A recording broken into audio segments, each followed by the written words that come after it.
الحمد لله رب العالمين والعاقبة للمتقين والصلاة والسلام على أشرف الأنبياء والمرسلين أما بعد أعوذ بالله السميع العليم من الشيطان الرجيم بسم الله الرحمن الرحيم إياك نعبد وإياك نستعين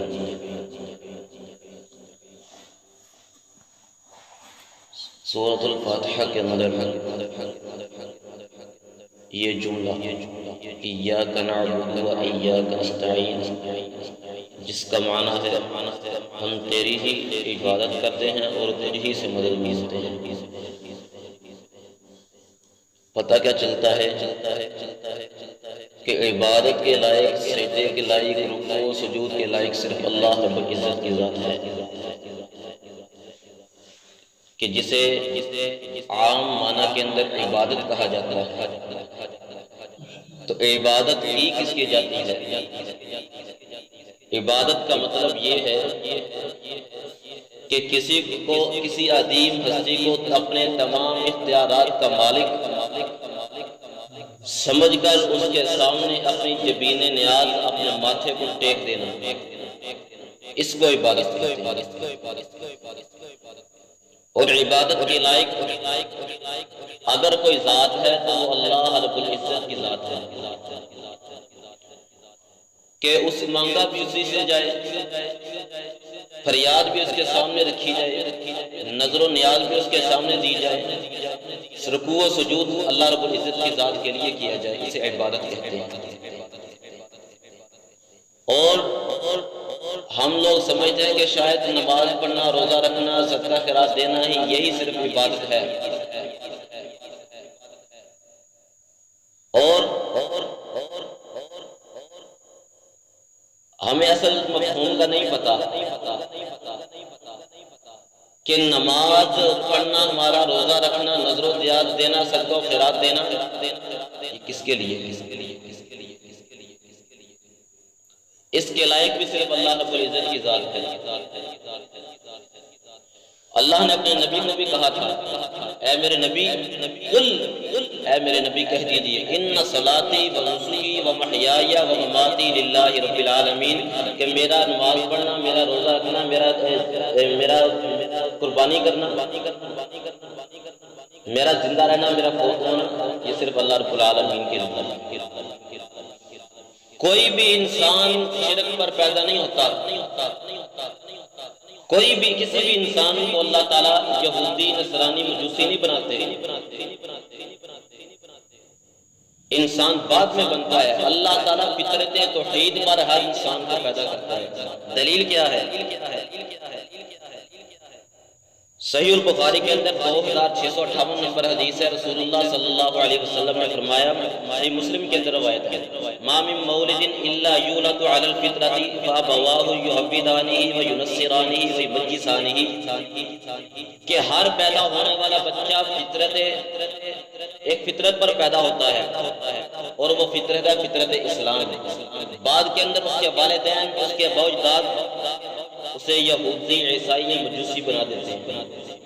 پتہ کیا چلتا ہے کہ جو شخص بھی اس دنیا کے اندر آیا، اللہ رب العزت نے عقیدہ توحید، فطرت توحید پر پیدا کیا ہے اسے۔ بعد کے اندر اگر اسی کی قسمت کے اندر ہدایت ہے تو اللہ رب العزت عقیدہ توحید پر ہی کاربند رکھتے ہیں، نہیں تو اس کے والدین یا سے یہودی یا نصرانی یا مجوسی بنا دیتے ہیں۔ اور اسی طرح اللہ رب العزت نے سورۃ البقرہ کے اندر فرمایا ہے، آیت نمبر 213، کان الناس امۃ واحدہ، کہ دراصل یہ لوگ، یہ انسان ایک ہی امت ہے۔ فبعث اللہ النبیین مبشرین ومنذرین، ہم نے اپنے پیغمبروں کو بھیجا، نبیوں کو بھیجا، مبشرین کو خوشخبری سنائیں، ومنذرین اور انہیں ڈرائیں، وانزل معهم الکتاب بالحق، اور نازل کی ان پر اپنی کتاب، اور نازل کتاب کو نازل کرنے کا مقصد کیا تھا؟ لیحکم بین الناس، کہ وہ لوگوں کے درمیان فیصلے کریں، لوگوں کے درمیان عدل و انصاف کریں، فیما اختلفوا فیہ، اس چیز کے اندر جس کے اندر آپ ان لوگوں نے اختلاف کیا ہے۔ یہ ہے کتاب قرآن مجید کا تورات و زبور کے اترنے کا مقصد، جسے بعد میں بدل دیا گیا اور قرآن آج تک محفوظ ہے۔ اور دوسری چیز ہے کہ شرک کا آغاز یہ کب ہوا؟ اس شرک کا آغاز ہوا تھا قوم نوح علیہ السلام کہ جب ان کی قوم کے 5 وہ بڑے نیک بزرگ جو فوت ہو گئے، جس کا ذکر قرآن کے اندر ہے، تو شیطان نے ان کے ذہنوں کے اندر ڈال دیا کہ ان کی تصویریں، ان کی مورتیاں بنا کر رکھو، جہاں تم عبادت کرتے ہو انہیں دیکھ کر تم عبادت کی طرف رغبت پیدا ہوگی، جستجو پیدا ہوگی۔ شیطان نے تو اپنا کام کروا لیا، اور جو ان کی آنے والی نئی جنریشن، نئی نسل تھی، ان کے ذہن کے اندر شیطان نے کیا ڈال دیا کہ تم ہمارے باؤ اجداد اس کی پوجا کرتے تھے، ان کی عبادت کرتے تھے، اور پھر ان کا عقیدہ کیا بن گیا؟ قرآن کے اندر اللہ رب العزت نے ان کا قول نقل کیا ہے، وَقَالُوا لَا تَذَرُنَّ آلِهَتَكُمْ وَلَا تَذَرُنَّ وَدًّا وَلَا سُوَاعًا وَلَا يَغُوثَ وَيَعُوقَ وَنَسْرًا وَقَدْ أَضَلُّوا كَثِيرًا، کہ یہاں تک ان کا پختہ عقیدہ بن گیا تھا کہ انہوں نے کہا ہرگز اپنے معبودوں کو نہ چھوڑنا، ود کو، سوا کو، یغوث کو، نصر کو، یہ ان بتوں کے نام تھے کہ ان کو کسی صورت نہ چھوڑنا انہیں۔ شیطان نے بھی ان کے ذہن کے اندر ڈال دیا تھا تمہارے باؤ اجداد اس کی عبادت کرتے ہیں، اور پھر جب انہوں نے اس کی عبادت شروع کی پھر ان کا انجام کیا ہوا یہ ہمارے سامنے۔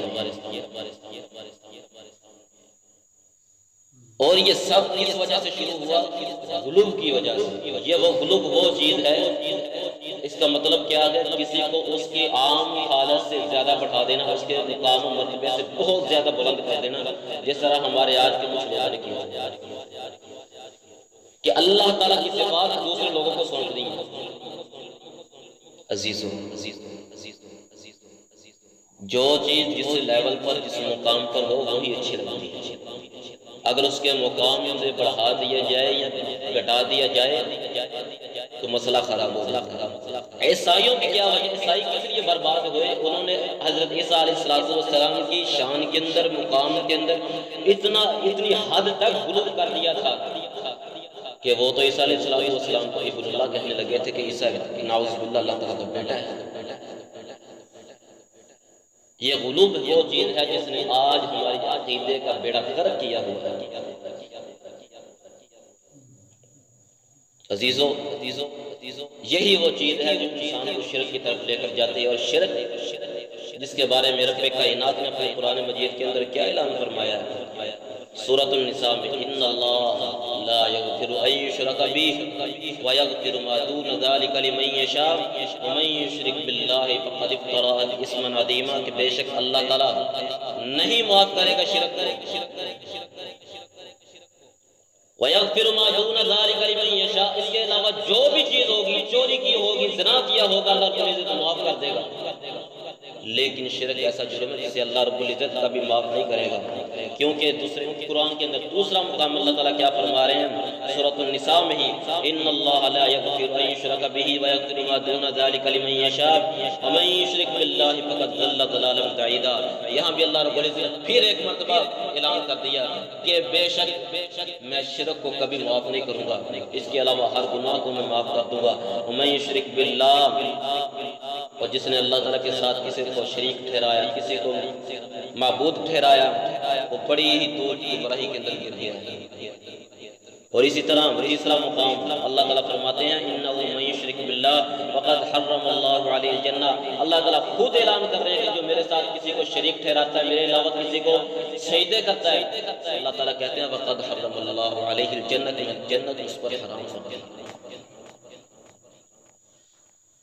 مشرک بندے کا حساب کتاب تو اللہ کو لینے کی ضرورت نہیں پڑنی، سیدھا ہی بائی پاس۔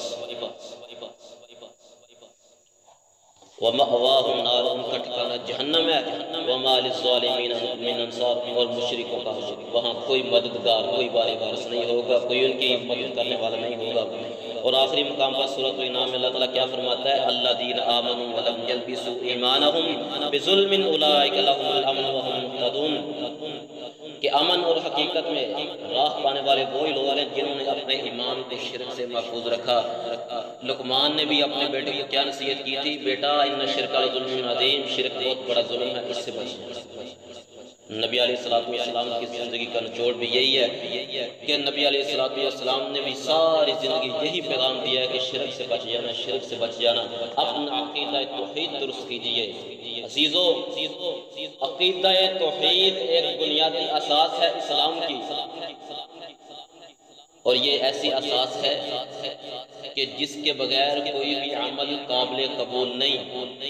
اگر عقیدہ توحید نہیں تو اللہ تعالیٰ نے یہ نہیں پوچھنا کہ دنیا کے اندر تیرے پاس اتنا مال و دولت تھا، لوگوں کے اندر کہاں بانٹ کر آ گیا، کس کس کو دیکھ کر آ گیا۔ اللہ تعالیٰ نے یہ نہیں پوچھنا کہ کتنے صدقہ و خیرات کیے ہیں، اللہ تعالیٰ نے یہ نہیں پوچھنا کہ کتنی نظر و نیاز دی ہیں، اللہ تعالیٰ نے یہ نہیں پوچھنا تیری نمازیں کتنی ہیں، تیرے روزے کتنے ہیں۔ جب تک عقیدہ توحید ہی درست نہیں ہے، جب تک وہ دنیا کی مثال ہے نا، جب تک بنیاد جسے نیک کہا جاتا ہے جب تک وہ نہ پختہ ہو تب تک اوپر مکان بھی کارآمد نہیں ہوتا۔